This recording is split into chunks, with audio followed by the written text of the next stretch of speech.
Welcome one, welcome all. It's time for the first ever Dynasty six-pack Trade of the Year nominations episode. All three co-hosts will submit a trade that will battle it out, duke it out for the coveted title of Trade of the Year. Listen on in this episode of the Dynasty six-pack.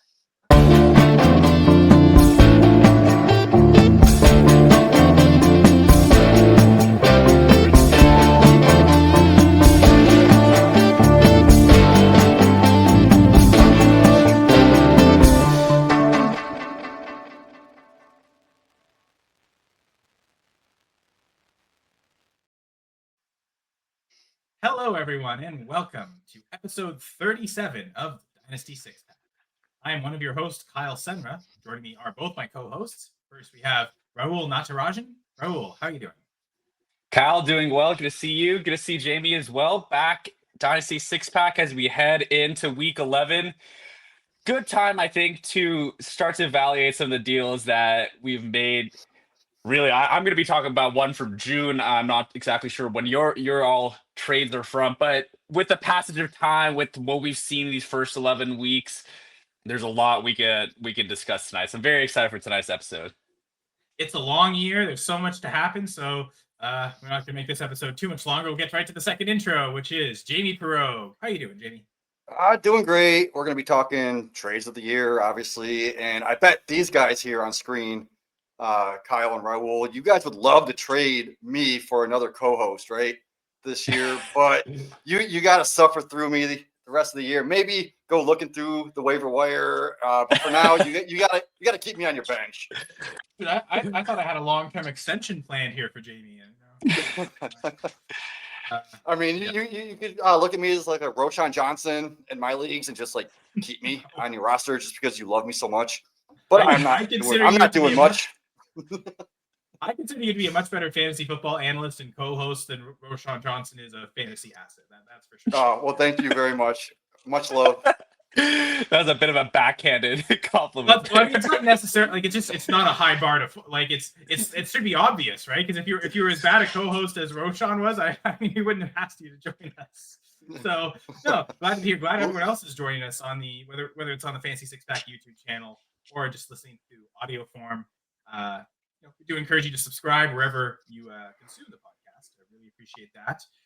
Fantasy Six Pack YouTube channel does have a lot of great content, as does FantasySixPack.net. Great website, lots of great articles.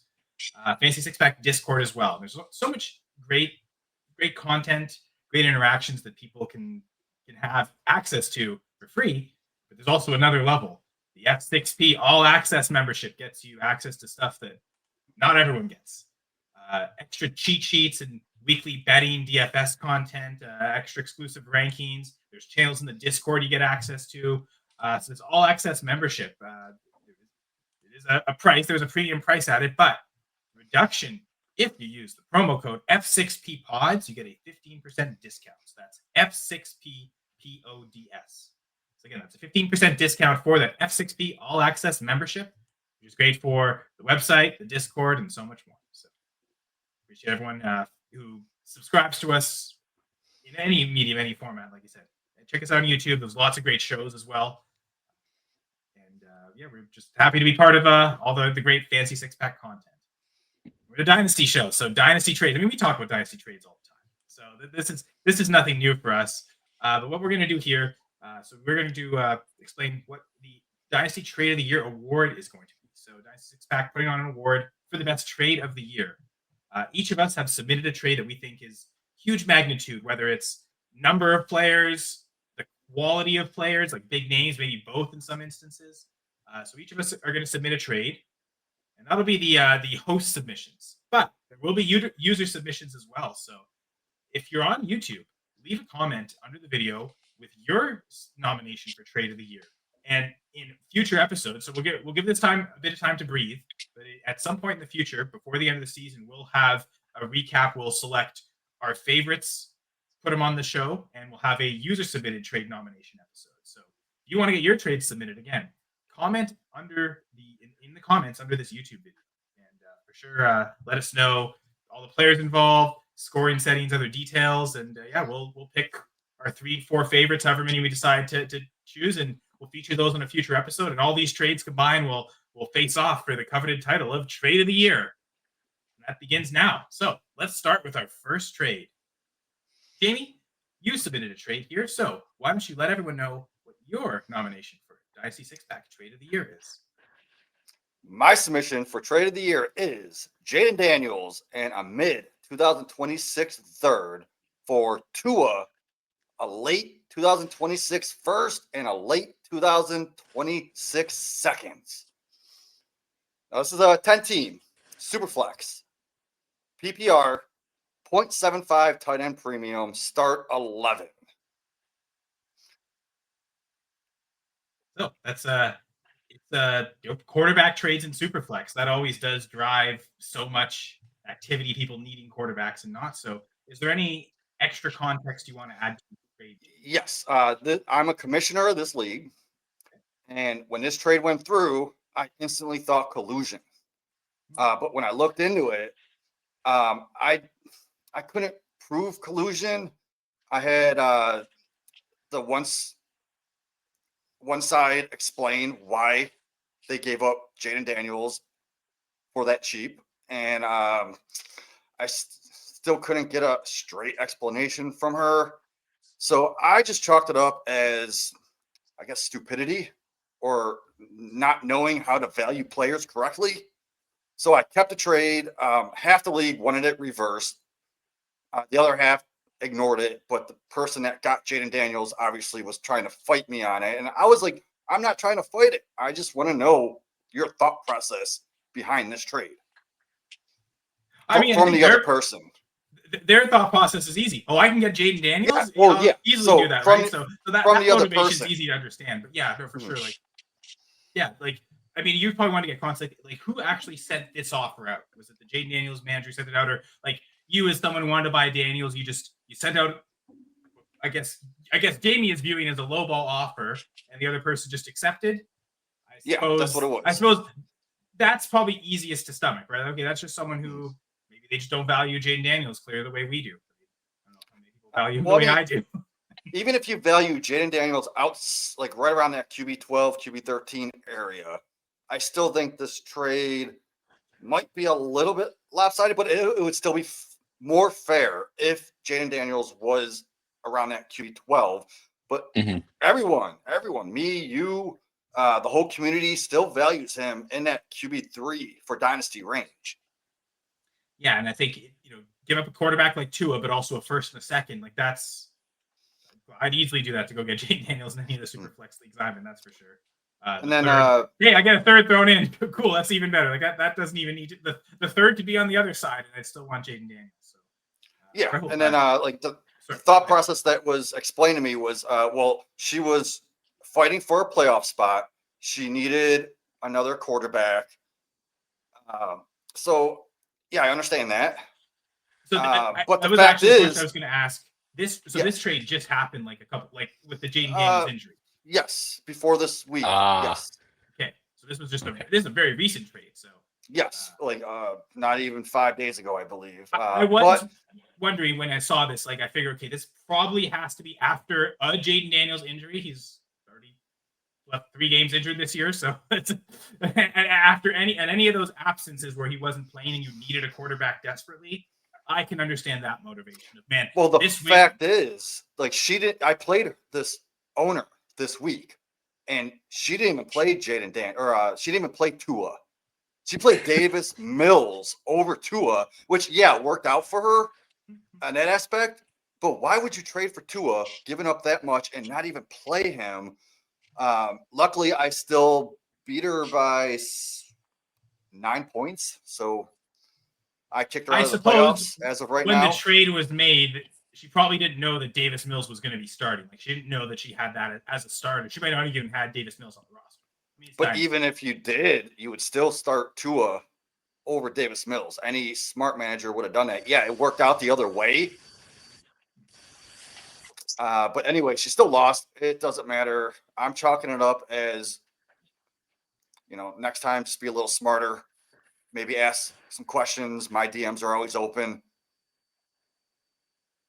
And I think the lesson here was there any shopping of Jayden Daniels? Like, was this the only No. person she was negotiating with? Like that, and that's the thing Yes. to maybe avoid. Like, okay, you get this offer. The first inclination should be, okay, can I get more? And like, what can I get from other people, not just this manager? I don't know. Maybe some people view that as like disloyal or dishonest during trade negotiations. Someone sends you an offer, and you go deal with someone else. But the way I see it, it's a free market. And if I'm selling someone like Jayden Daniels, I'm absolutely looking for the best price. So I will, I'll cut corners. I'll negotiate with every manager to find what the best price is. And if I'm not satisfied with any price, I'll just hold the asset. But that's another story. But this was also that also didn't seem like an option. Like she seemed so sold on the fact that she needed to sell an injured quarterback to get a starting quarterback. And to be fair, extra assets, okay, a first, a second. If you're contending, like those picks can be used to make future trades. So like what the fallout of this trade is also not necessarily done yet, because that first and that second could also become different players that end up helping her. Yeah, it could be like a Keon Coleman or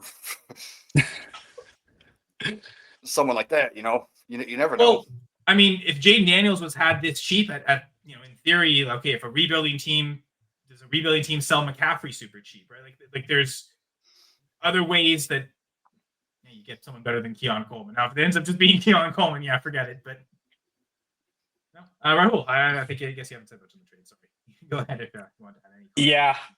I mean, that extra context of the timing, I guess, can explain it a little bit, but it's hard to see anything but like a super lopsided trade that, yeah, Jamie, as a commissioner, as someone in the league, I would immediately start asking questions. Jayden Daniels debate, like we've talked a lot about his value in recent episodes, and I think the third injury finally is one that really kind of spooked me a little bit. Also, the fact that it happened in 3 games that he didn't end up completing. I think the Packers game, the first one, he basically was at the end, but it was the fourth quarter. I'm pretty sure.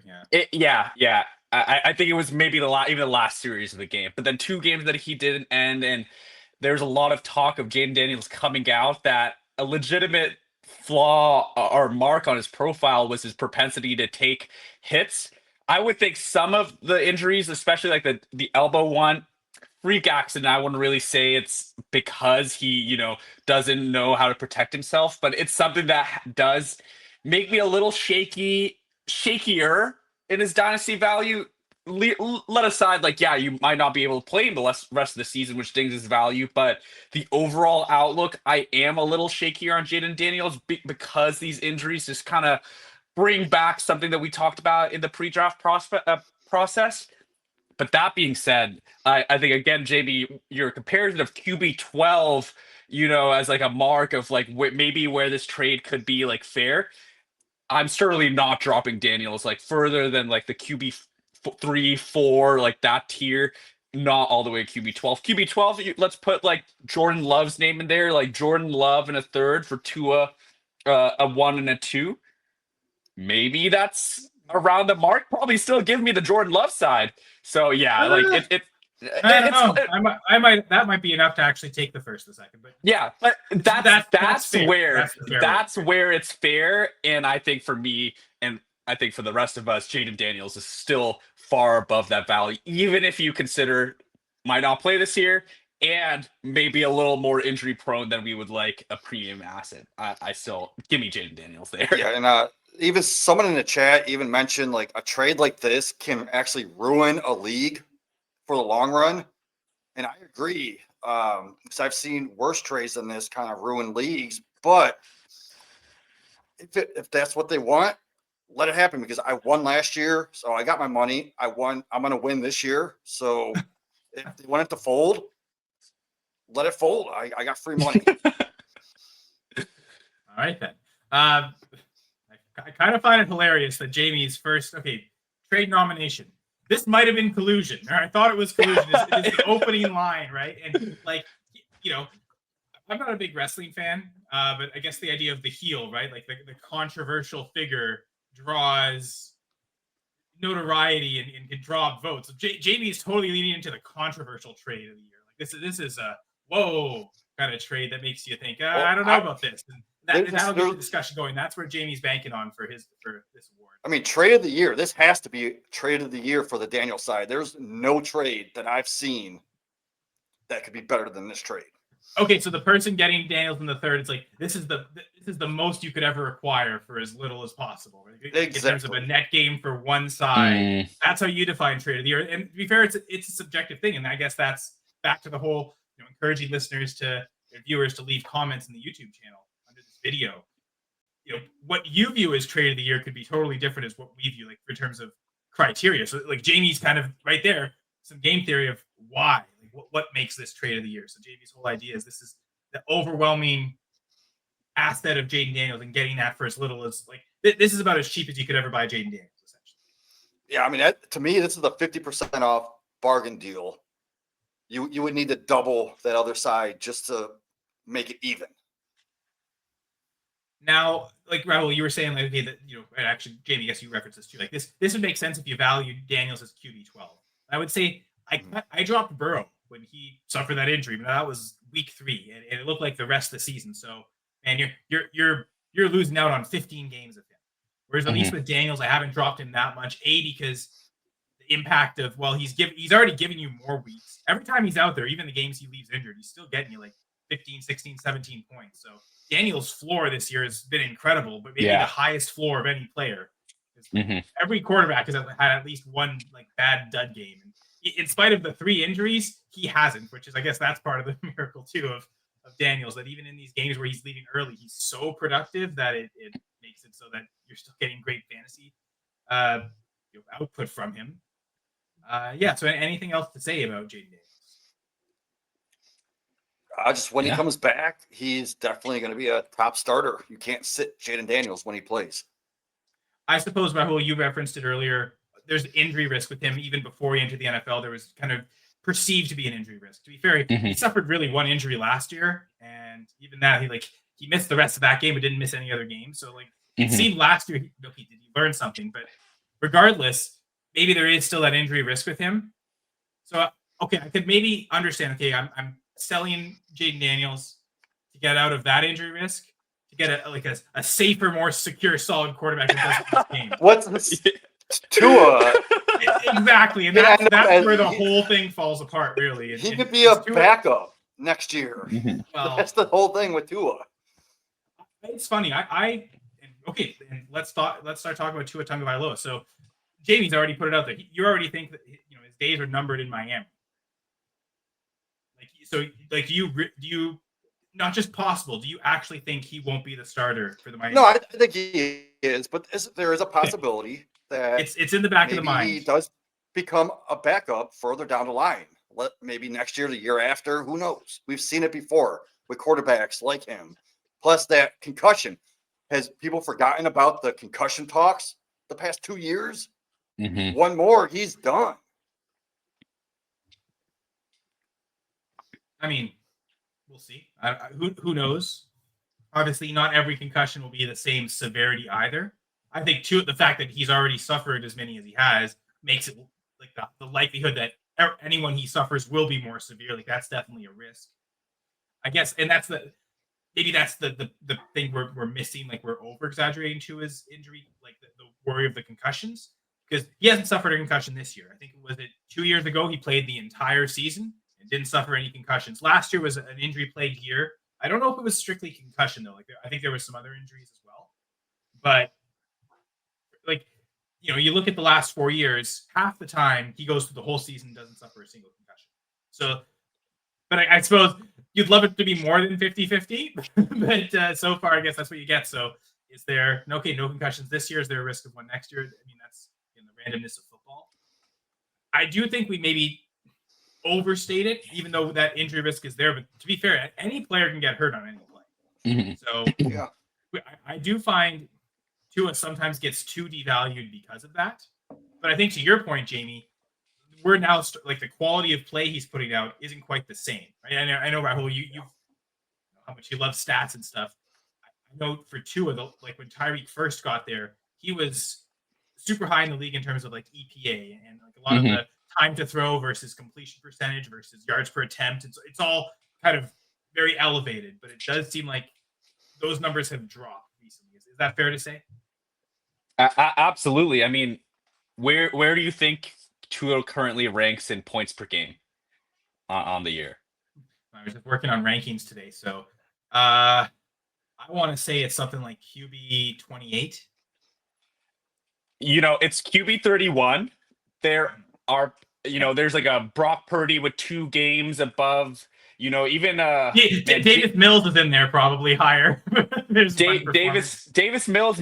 I don't see him maybe because he's right below because he's come in and played a few snaps. Jake Browning, Right. for example, is right above Tua, QB 30, QB 28 is probably fair enough guess if you remove like minimum 3 games or such, but 2 games above 20 points. Like 1 and 19, like two as a QB, and especially in a 10-team league, that's like as replacement level as you can get. It's not like a QB that I would be targeting as like neutral on Tua, and I've been an advocate for selling low on Tua as well. So yeah, like yes, can you go back to that strategy of getting a quarterback that you have to start in a contending window? Sure, but then I also question the specific target to go for.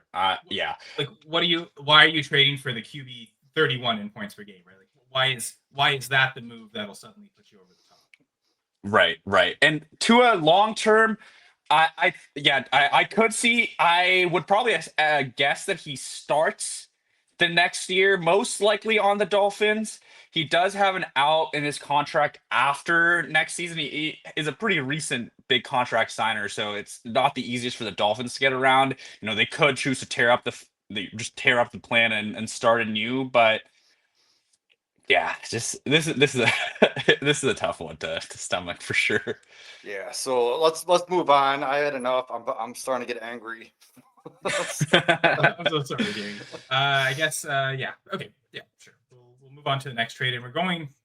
We're jumping from one Dolphin to another. So Rahul, why don't you present your nomination?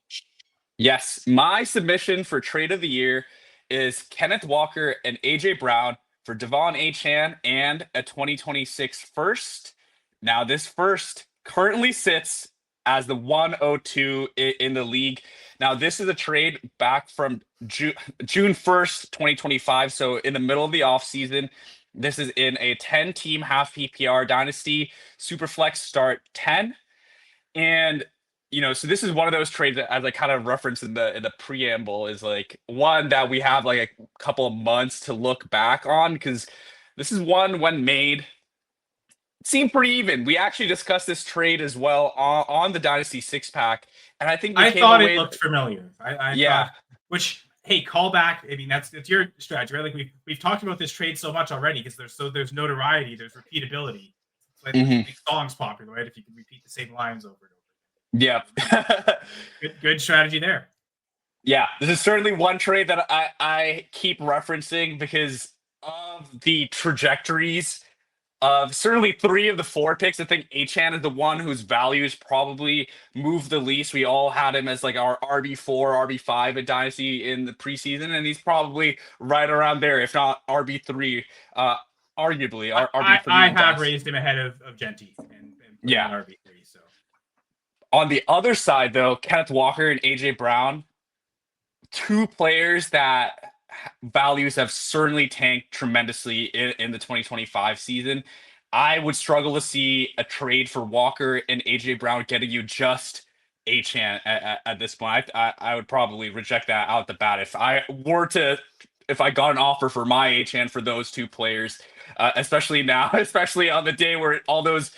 I don't know if you guys saw the AJ Brown quotes from him, like streaming and talking about, yeah, if y'all have me on fantasy, get rid of me, right? And we also just saw George Holani get the first Seattle rushing touchdown the weekend. So really the lowest points for Walker and AJ Brown. And then we come to the pick. It's one that the manager selling, it was thinking like, hey, I'm getting 2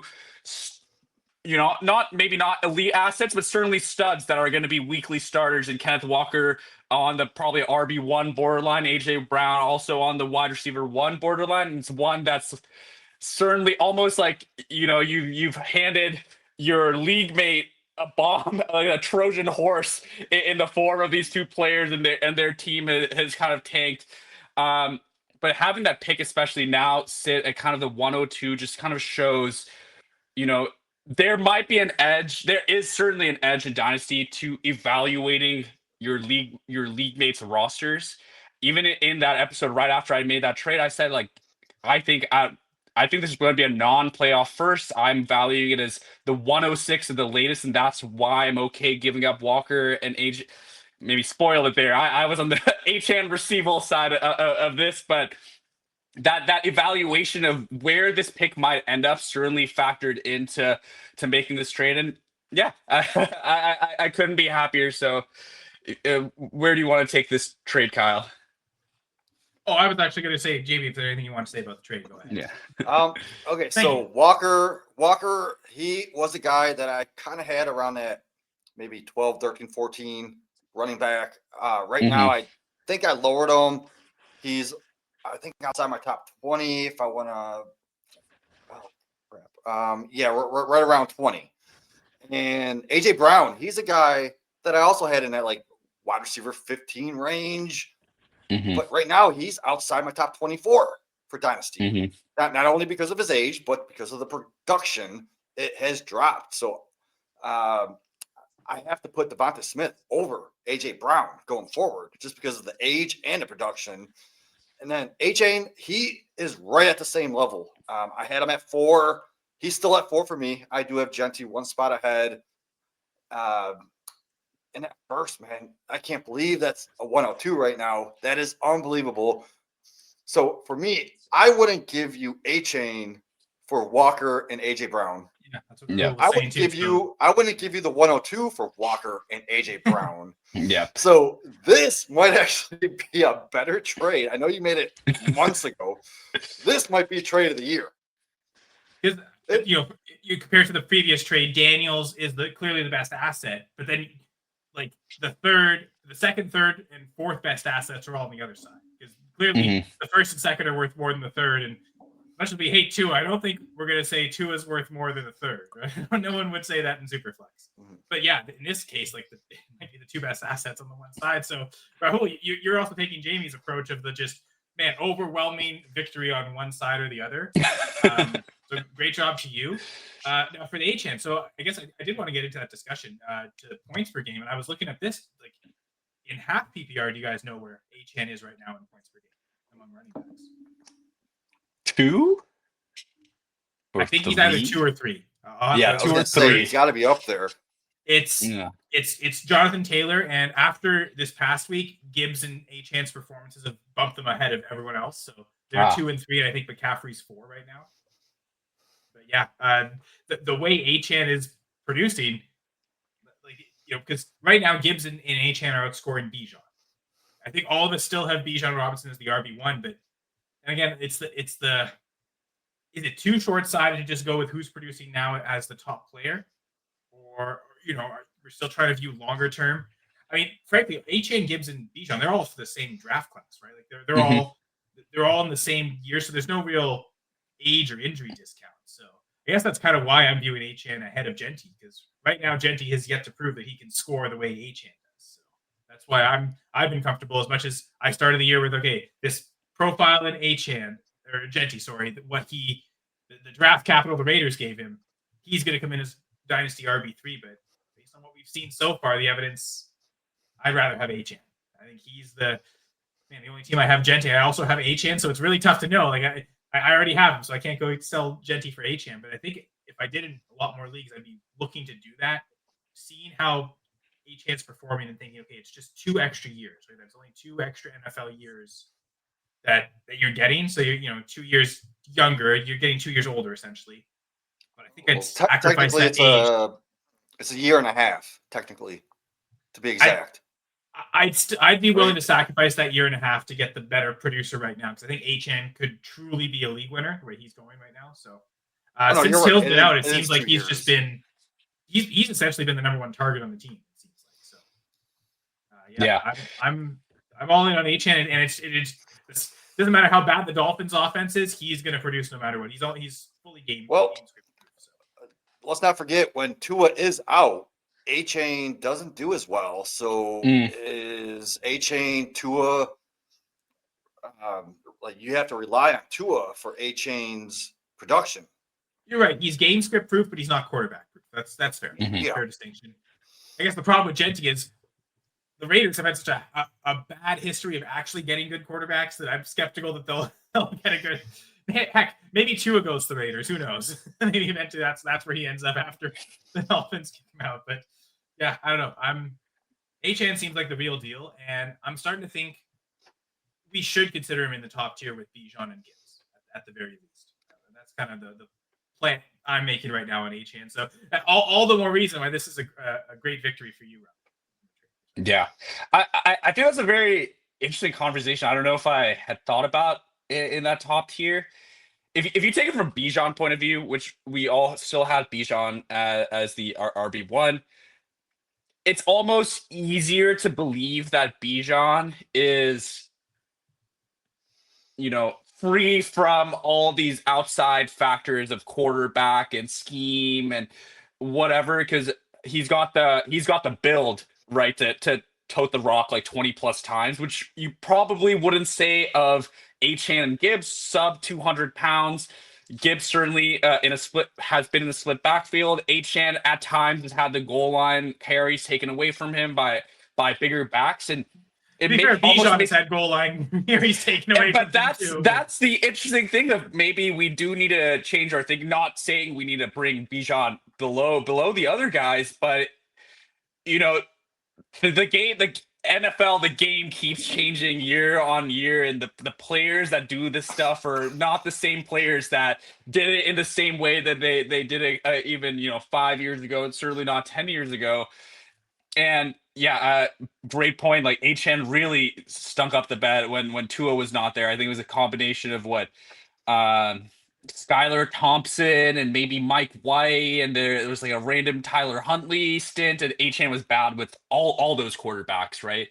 But something, thinking about like what is it about that profile that keeps a player good is Achane's receiving work has. He's led the league in catches in the last like year and a half span, right? And that might be the stickiest thing going forward. So I think to your point, Kyle, like Achane does deserve consideration in that very top tier of running backs. So let me ask you guys this. So a trade like this made months ago, should we start implementing like a clause, like a trade clause, incentives?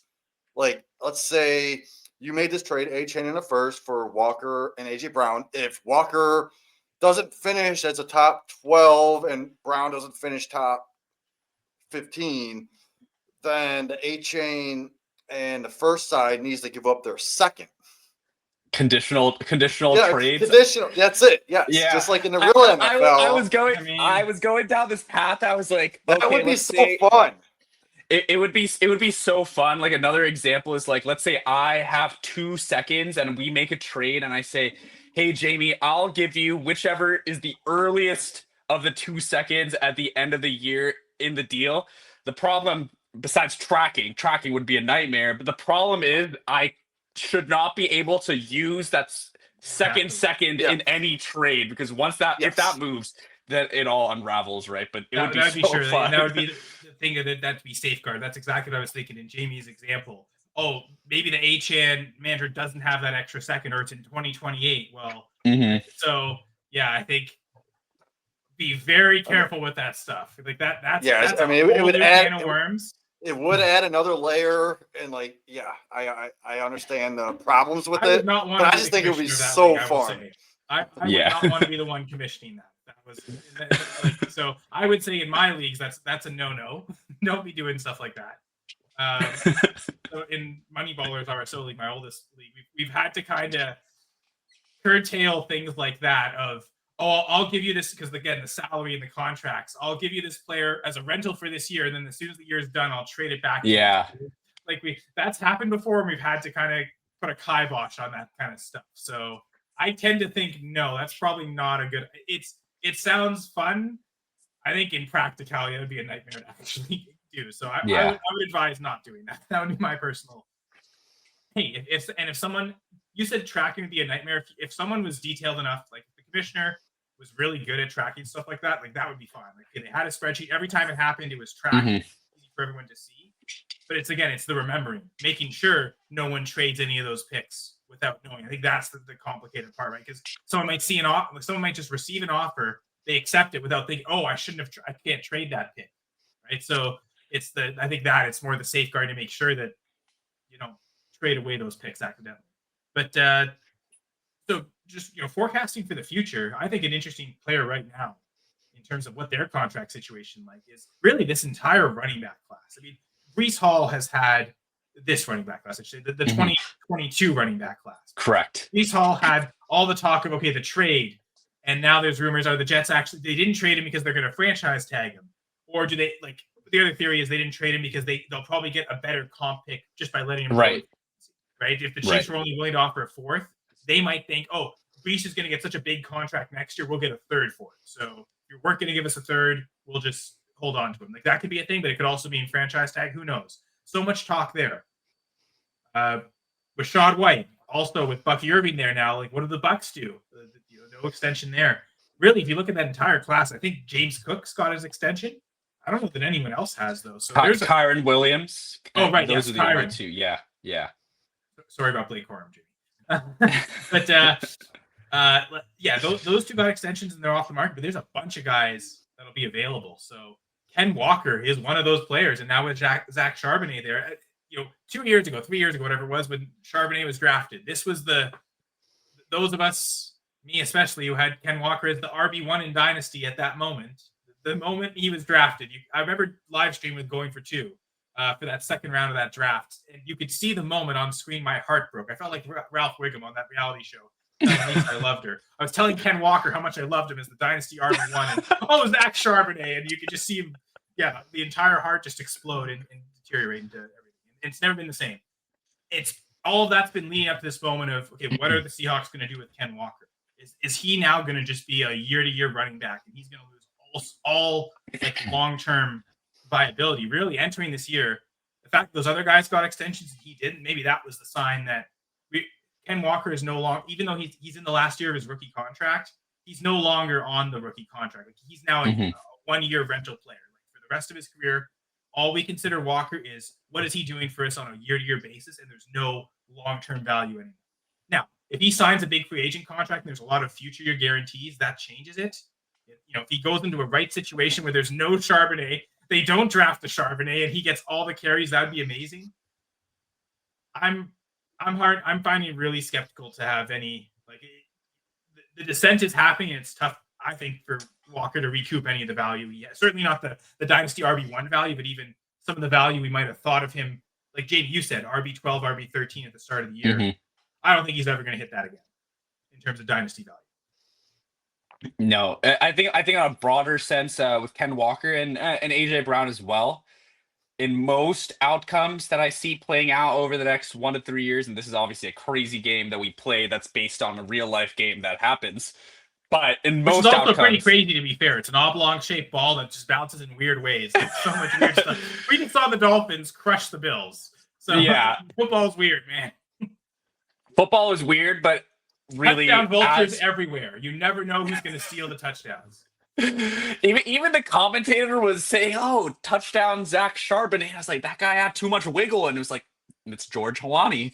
So he touchdown vulture there, but yeah, like I was saying, I think he vultured the vulture. Even now the Charbonnet people were like, no, we got vultured. No, the vultureception there. But I think in most outcomes, Kenneth Walker, AJ Brown have hit the peak of what their dynasty values are going to be, and they could rise from where they currently are, but where they currently are, I feel, is a lot lower than when they were involved in this trade back in June. It's one, trades in the offseason, you then have up to multiple months of like going back and forth, and Kenneth Walker is one that caught a lot of steam in the middle and then was injured for weeks and then came back and it went up and down. And AJ Brown's like, man, there's no targets. And then suddenly, like, what if he just went up to average targets for the Eagles? And now we've seen it all play out. So feel pretty good. Feel pretty good sitting here. What 6 months down the road and how this trade went.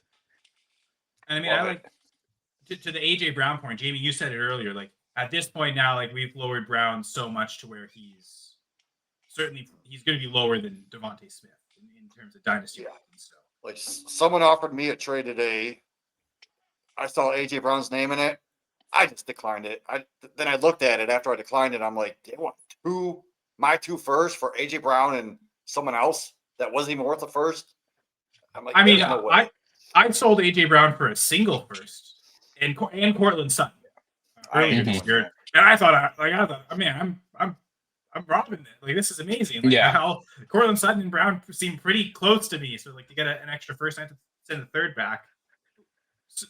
So I thought that was wow. I'm actually shocked I was able to get that done. Said it to an Eagles fan who really wanted AJ Brown to stack with his Jalen Hurts. 2 catches a week. That's a lot of stack production. But that's crazy. And I think I wonder if it's okay. We all had. I think all of us had AJ Brown as a top 12 dynasty wide receiver before the season started. I'm pretty sure he was around 15 for me. Okay. Well, Jamie was the visionary, and even 15 is too high now because he's going to be outside the top 30 at this point. So, I definitely have him outside my top 24. It would have been commonly held to have like anywhere across the board. He would have been a top 20 dynasty receiver. Even like the lowest someone was on AJ Brown was probably like wide receiver 20 in dynasty. Maybe there was a visionary out there who had him a lot lower, but we all accepted him as a pretty strong value. And like for it to just completely evaporate like this, and this is that age, right? Is he 29 now? Is that that age? I think turning 29 this year. Yeah, 20. He turned 28 at the end of June, so he's a young. Even a little, because usually we think at that 29-30 age cliff. So even he, like, we knew this fall was going to come, but I think maybe we were all expecting to happen a year or two down the road. So he's this drastic. To be exact, he's 28.3. So if he goes to another team, we could see a resurgence, but he's at that age cliff to where we're not going to be paying that top 20. Do the Titans want him? Oh, that would be horrible. I mean, yeah, let's give up AJ Brown to get Treylon Burks, and then all of a sudden get rid of Treylon Burks, and I'll give you a first to get AJ Brown, right? Man, these first, we can't draft receivers with first. Let's trade it for AJ Brown. Just keeps like, oh my god, yeah, no, so bad. Yeah, so that'll be interesting. I mean, that'll be a player with a lot of drama. I mean, Walker mentioned with Breece Hall free agency, but for AJ Brown, is there a trade potential in the offseason? Mm-hmm. He's someone who there might be dynasty like fluctuations. There might be points next year where he's actually valued quite higher than he is right now. Oh, if it's perceived to be a good situation, then if he goes there, it doesn't produce, then it drops back to where it is. So if you have AJ Brown now, there may be better sell high opportunities if he gets traded. But the discipline is, oh man, that looks like an amazing spot.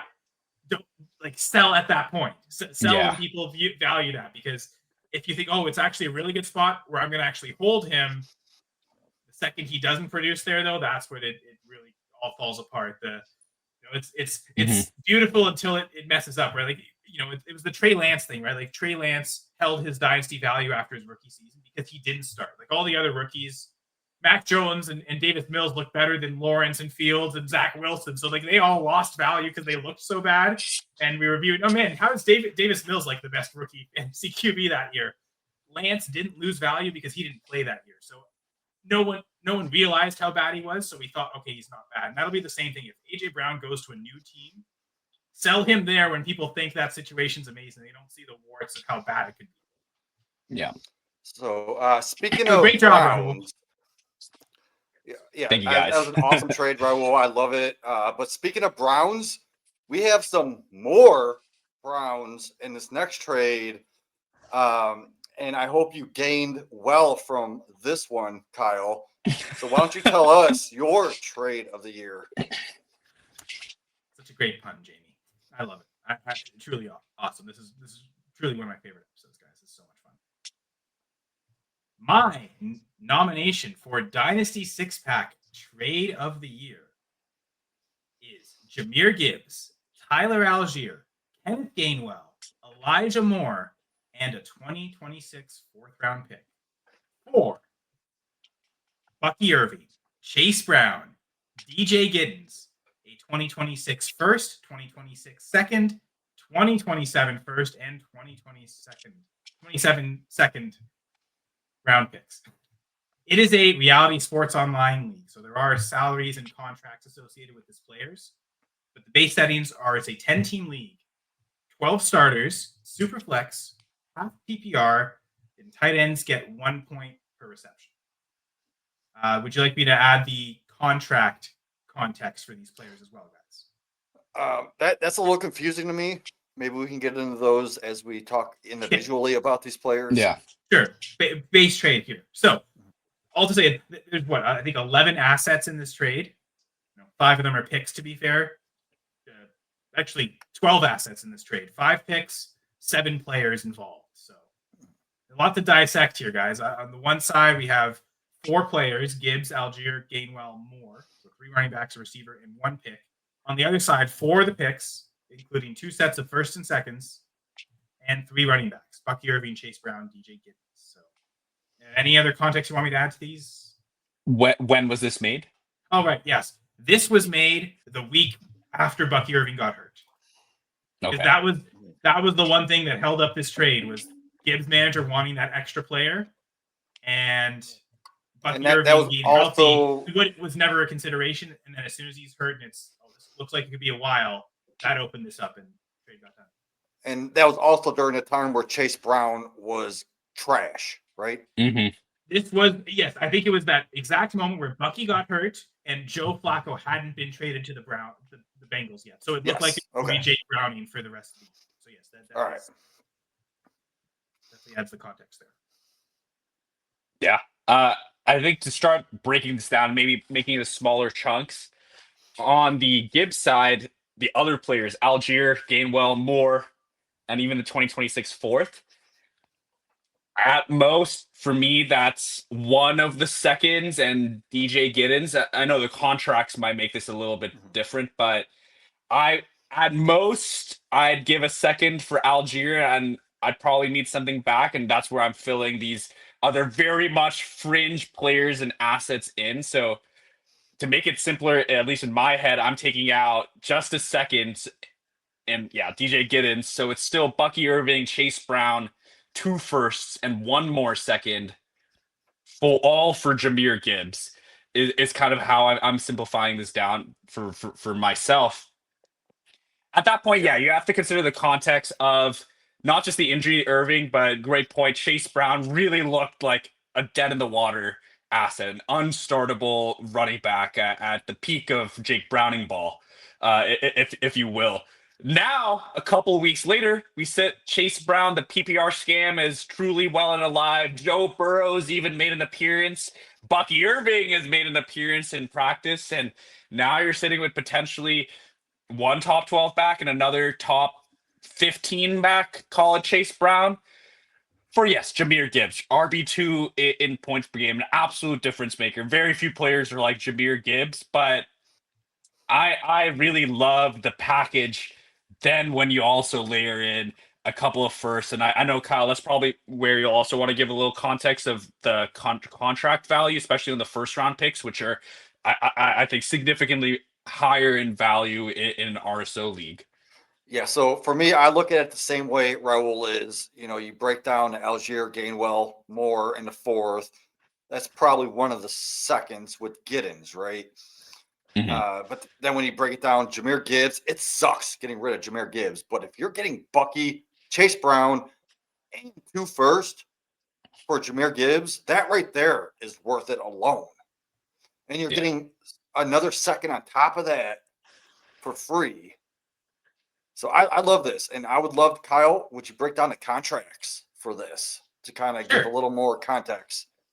Well, let's start with Jahmyr Gibbs, because that is like the premier asset of the trade. So actually, for a lot of these players, they're on their rookie contracts. I think the only players who aren't on their rookie contracts are Kenneth Gainwell and Elijah Moore. Now, makes sense. Tyler Algier is on the last year of his rookie contract, so it's effectively a rental player for the purposes of this trade. Like, you're just getting the 1 year of him.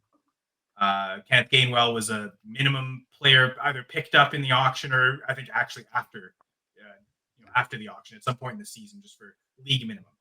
Jahmyr Gibbs, though, 2 years left of his rookie contract.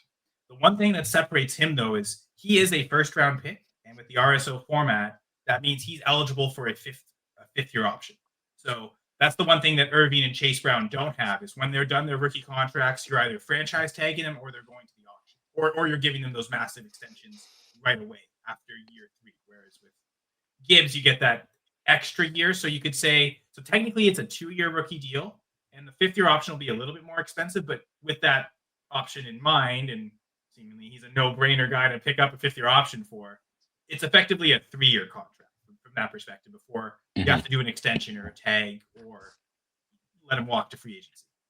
So that's that context with Gibbs, that this is also not just a rental for, like, not all just to get Gibbs of 1 year. This is essentially 3 years of Jahmyr Gibbs to be able to move all this for that. Yeah, like I said, Algier and Gainwell, the last year of their contracts. Elijah Moore was just signed to a 4-year deal, super cheap in the auction. It's kind of a cool thing where Elijah Moore could do nothing for 4 years, but because what's the salary? I put it here. His cap hit this year is $1.5 million. I think by the end of by 2028, it might go up to $3 million. It's going to be so cheap that even if he doesn't see a starting lineup once over those 4 years, his presence on the team, helping you keep the salary lower, helping out in the auction, okay, that's one extra spot that I don't have to spend on a player, one extra roster spot I don't have to fill, because it's instead filled by a really cheap contract. Elijah Moore has purpose, even if he never sees a starting lineup. So that's the one thing where the contract context really actually helps Elijah Moore quite a lot, because he's so cheap for so long. If ever he rebounds in production, you're golden because it's so cheap to have him. But even if he doesn't, okay, you're still just holding him. Even if you maybe not hold him all 4 years, but for several of these years, having him on as a cheap contract helps. That's one less player to spend on in the auction, essentially. Yeah, so I just dropped Elijah Moore in a league. I can't even tell you who I dropped him for. Maybe it was to get someone off my IR. And I wasn't sad about it. I just don't think he's going to be anything going forward. I had such high hopes for him. He was a first-round NFL pick. I think he was a second rounder. We all thought he should have been a first rounder, but I think he very early second. Yeah, like pick 40 maybe. Overall, yeah, so. yeah. I mean, still, that's where Ladd McConkey went, right? Like we see receivers go in that range, and we've seen what we can expect from them. Yeah, I had high hopes for that guy, even on the Browns, and then on Buffalo, I even had more high hopes for him. But yeah, he was a second pick of the second round. So, and he's only 25. And He'll be 29 by the end of this contract. I mean, yeah, he was drafted 5 years ago, and he's only 25? 2021. Zach Wilson, Elijah Moore, that same draft class. The Jets probably thought, man, our franchise quarterback and his franchise receiver. So going into this year, I compared him to Tyler Lockett, because if you look at Tyler Lockett's earlier career, he was the same, and they are very similar players. But Tyler Lockett was so great for both of them. But Tyler Lockett didn't break out really until he was 25, which was the same age as Elijah Moore right now. And I just can't see it with Elijah Moore. Yeah, that's fair. Like I said, he can serve a purpose that never means he scores any fantasy points for the team, but he can still serve a positive purpose just by existing on such a cheap contract. But and who knows? Maybe he could have a 29-year-old breakout. 3 years. Devontae Parker style, right? Yeah. We're waiting for that 7th-year breakout with Devontae Parker. It happened. It could happen for anyone. He does have the talent. I got to give him that. He has the talent. We all seen it. Obviously, the NFL's seen it, drafting him that early. So maybe it happens. Maybe it doesn't. But he is an end-of-the-bench guy for me. Anyway, so to Rahul's point of, okay, what the first represent is not just a rookie player, but a rookie contract. I tend to value first in RSO more than I value them in just standard Dynasty. And then you add the contracts. All 3 of the backs on that side with the picks are all on rookie contracts. Bucky Irving still has this year and 2 additional years afterwards. and he was a 4th-round pick. So this is a very cheap rookie contract. It's, frankly, if he might be viewed as one of the best contracts overall in the entire. I mean, I can imagine Chase Brown is also a cheap contract. Cheap. I think. Yeah, it was a 4th-round pick a few years ago. So this year and then next year, will expire after the 2026 season, but still get not quite 2 full seasons, but a year and a half of Chase Brown, and then DJ Giddens just starting his rookie contract. Now he's like Elijah Moore, where he might never see your lineup for any reason, but he's so cheap, to have him on such a cheap contract is an advantage. So when you're actually analyzing the trade, the one thing I might do is take Elijah Moore and Giddens and neutralize them, because they're effectively both really cheap 4-year contracts and they represent the same type of archetype. It's good to have just because they're so cheap. And then again, you could break down the trade however you want. I guess I'll deliver the bad news. I wanted Gibbs so bad that I went and I sold all this for Jahmyr Gibbs. Oh, no. You guys are really hoping I was saying, man, I got this big package with Bucky Irving and Chase. Nope. And I'm all in on Jahmyr Gibbs. I don't want to give the trade of the year crown to Kyle Senra's league mate, man. I want to give it to Kyle Senra. Good for you, Marcus. Yeah. So anyway, so that's my trade there. Do you guys want to? I guess the one interesting thing is, I think, huge. What happens to Bucky Irving, right? So yeah, talked about, I guess it went from we had no idea when he was going to return to suddenly today just getting the news. Oh, he's back at practice. Yeah. Wow. This seemed 2 days ago. This seemed ominous. Man, we might throw him on IR. Who knows? I don't think they actually said that, but it was we don't know what the timeline is. It still seemed like it was a week or 2 away, and who knows? He might return to action this week. Bucky Irving is sorry, Jay, but this is actually something you said yesterday when we were discussing Rachaad White. That's what I was going to mention. Yep. Yeah, Bucky Irving, the Tampa Bay Buccaneers have a fantastic schedule for running backs going down the stretch. I think the last 5 consecutive weeks, Bucky Irving, if healthy, should be ranking. I mean, even in any matchup, Bucky Irving is explosive, gets receiving work, but he plays the Cardinals, the Saints, the Falcons, the Panthers, and closes out with the Dolphins to end this year. So that's somewhat, if we say here 6 months later and look at the last 5 weeks 13 to 17 of the season, I would not be shocked if Bucky Irving is a top 3 running back, to finish the year. The schedule is just that juicy. The offense hasn't had its struggles, but just that good when it's at its best, and health permitting, man. He is someone that I'd love to acquire on my teams. I tried to send out a trade offer today in a Dynasty League. I offered Harold Fannin and a second, and unfortunately was met with a rejection right out the bat, which probably makes sense. But Bucky Irving is going to be very spicy, I think, in the next couple of weeks.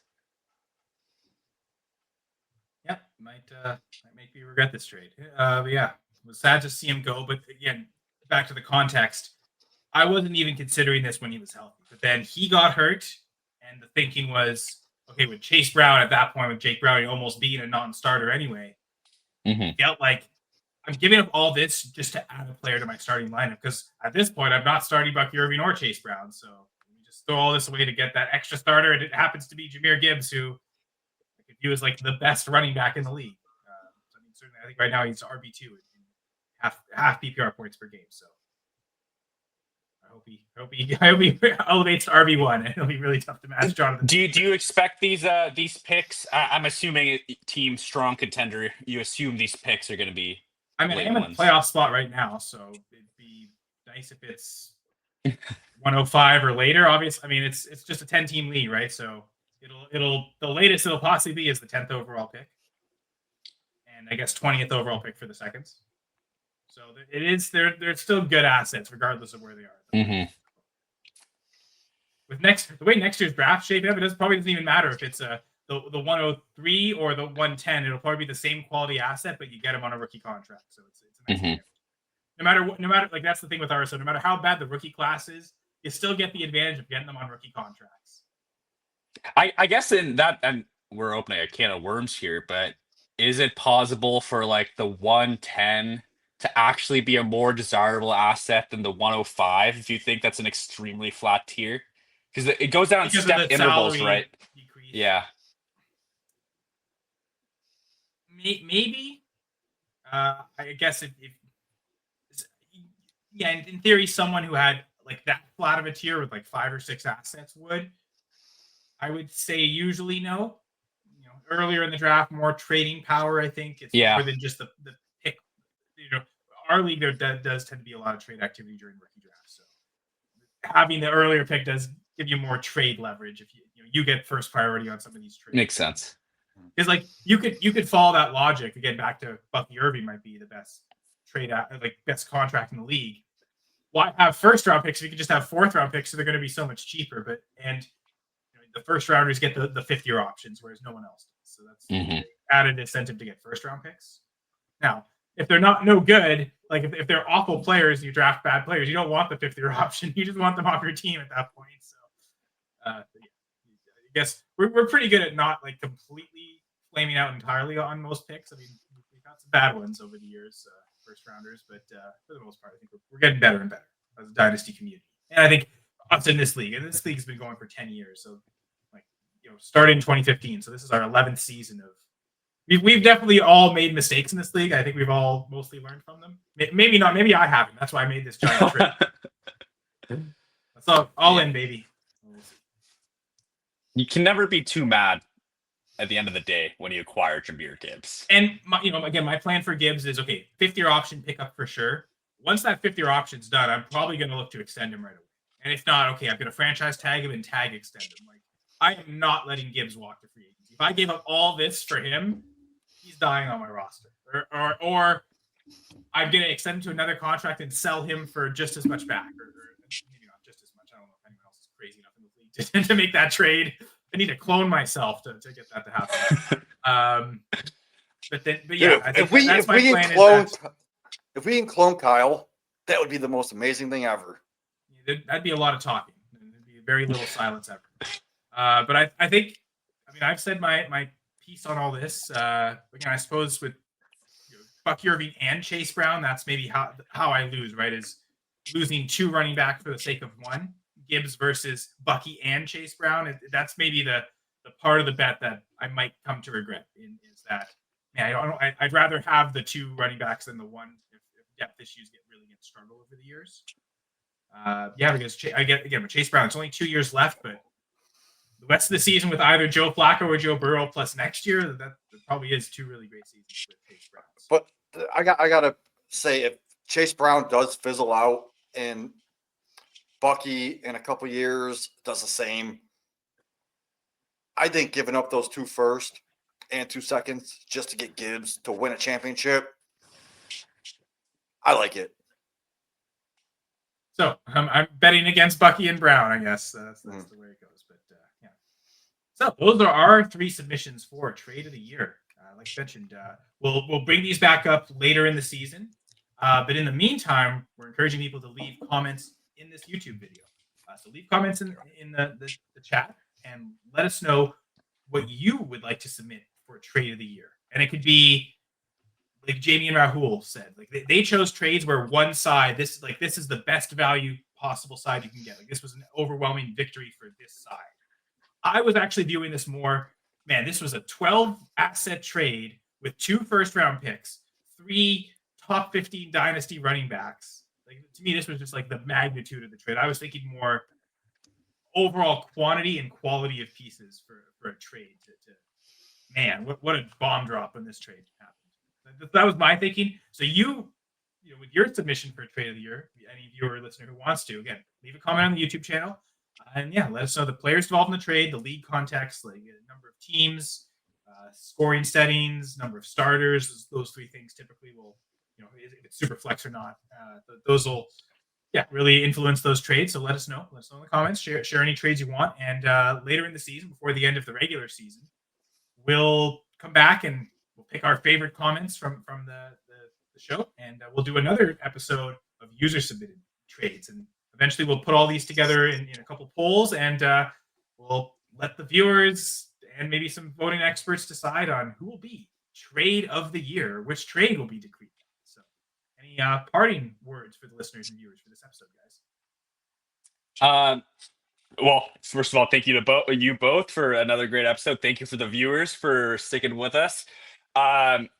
I'm sure lovely Kyle Senra might have a couple more trade channels where people can submit their trades if not in this YouTube video, Kyle.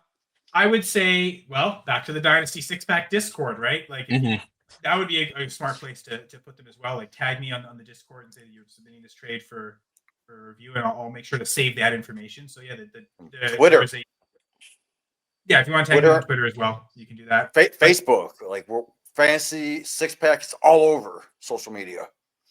Specifically with the Discord, we have a specific Dynasty channel, so that would probably be the best place to leave it if you're going to do something like this. But yeah, anywhere on the Fantasy Six Pack Discord would be great. Just tag me, let me know at Kyle Senra.